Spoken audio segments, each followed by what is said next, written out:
یاد رکھو ہم جیسے بھی ہیں ہمارے اوپر لیبل لگا ہوا ہے مسلمان ہونے کا، ایمان والا ہونے کا، اس لیے ہم اپنے ایمان کا جائزہ لیں۔ وہ ایمان جو بے ایمانی پر آمادہ کرے وہ ایمان نہیں ہے، وہ دھوکہ ہے۔ وہ ایمان جو زنا پر آمادہ کرے وہ ایمان نہیں، دھوکہ ہے۔ وہ ایمان جو حرام خوری پر آمادہ کرے وہ ایمان نہیں، دھوکہ ہے۔ ایمان بھی ہو جرائم بھی ہو، ایمان بھی ہو جرائم بھی ہو ہی نہیں سکتا۔ ایمان بھی ہو جرائم بھی ہو یہ ہو ہی نہیں سکتا۔ اسی ایمان والے کے بدولت آپ خوش میں مبتلا نہ رہیں کہ صاحب اس میں ہمارا شمار ہے۔ انہیں ایمان والے کی بدولت یہ سورت اپنے وقت پر نکل رہا ہے،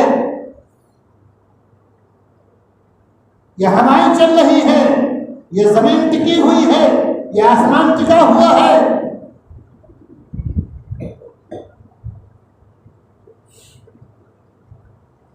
جب نتیجہ یہ نکلتا ہے کہ بغیر ایمان کے کچھ نہیں ہوگا، اللہ نے کہا کہ تم بے ایمان ہو جاؤ گے، تم کو ستیہ ناش کر دیں گے اور دوسری قوم کو لا کے کھڑا کر دیں گے۔ اور قوم کیسی ہوگی؟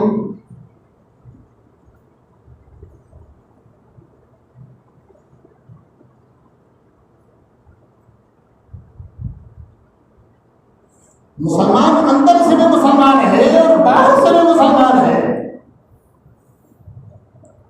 اگر زبان پر وہ اسلام کا دعویٰ کر رہا ہے اور عملاً وہ بے ایمانی کر رہا ہے تو وہ منافق ہے، مسلمان نہیں ہے۔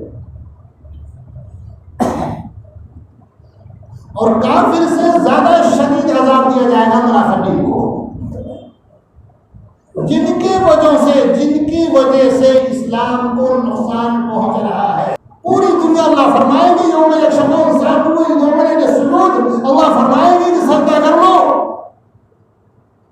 جتنے نماز پڑھنے والے ہوں گے اور جتنے اسلام پر عمل کرنے والے ہوں گے اور جنہوں نے اسلام کے تقاضے کو پورا کیا وہ فوراً بلا تعمل سجدے میں چلے جائیں گے اور پوری قوم کھڑی رہ جائے گی۔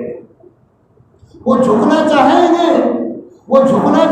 گے، اللہ رب العزت ان کے پیٹھوں پر لوہے سے زیادہ سخت کر دے گا۔ وہ جھکنا چاہیں گے لیکن جھک نہیں پائیں گے۔